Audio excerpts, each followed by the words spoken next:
the kind of investments one should make in the initial years.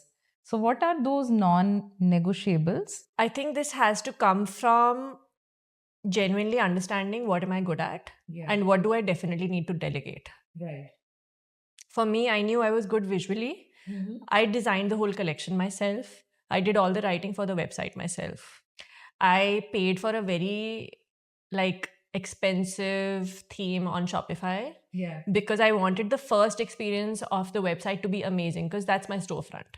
I definitely needed a team, but initial years, I was doing a lot of things myself. Team was 1 or 2 people. That's it. For a year? For 1.5 years. Sometimes 1 person, sometimes 2 people. Okay. And that also moved. How much working hours were you pulling that time? I don't know, initially 12-hour days, no weekends. Wow. No weekends? No weekends. Okay. But that's just the reality. Yeah. But that's also a learning that is not sustainable. I wouldn't advise that to anybody. So you think that burning out is also a huge creative block? 100%. Yeah. I think people forget that creativity comes in cycles. It is not a switch that you switch on and okay, now be creative, create something. And do you think it's also one of those key reasons why the creative business is shut down within 1 or 2 years? I think 100%. I feel that most creative founders within the first 2 years are gonna experience a burnout.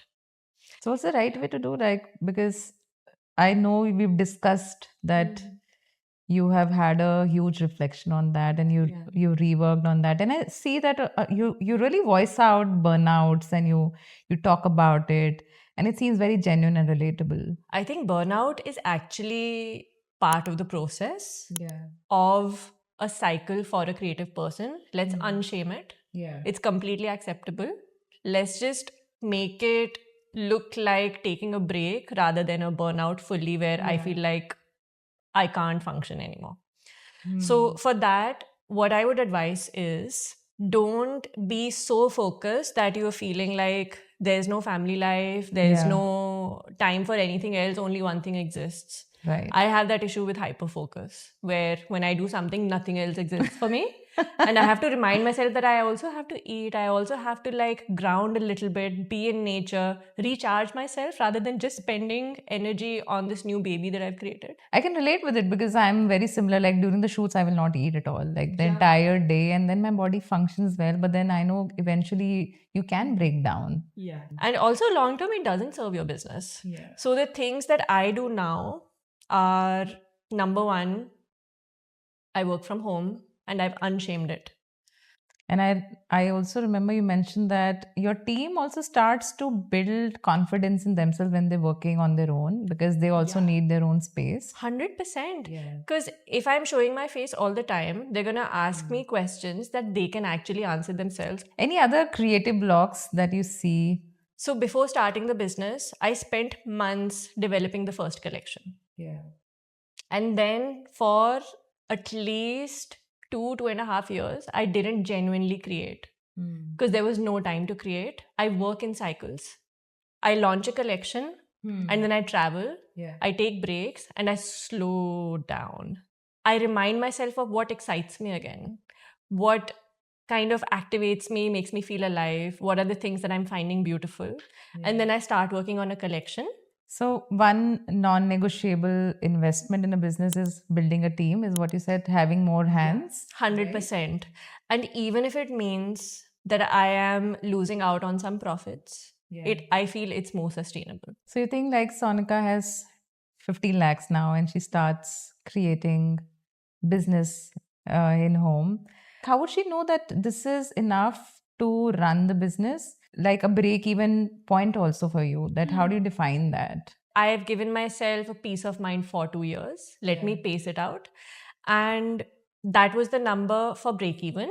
I would be content with myself and not be hard on myself if I reach break-even in 2 years. Yeah. I actually reached it in 1.5 years. Great. So what that means is that I have to have enough money to start the project, sustain the project for 2 years. My initial investment was separate. Yeah. My only focus was the everyday monthly expenses that I'm doing, let me Yeah. at least get that much back. Let me at least do that much sales so that I can pay salaries. Then eventually when it starts to do better, let me pay off all the initial expenses that I did for like shoots, website, whatever.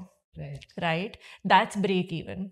And then once I reach break even, let me think about what has worked really well. What should I expand? What product categories work well? Who are the people that I'm actually selling to, B2C and B2B? What more do they need? What can I expand on within my own visual vocabulary? Someone starting up new wants to build a team. Any tips on that? That how they can form their first set of team?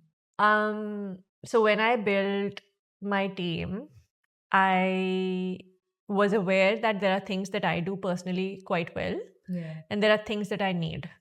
Like, for example, I am a person who has lots of ideas, but I need someone who can bring those ideas to execution.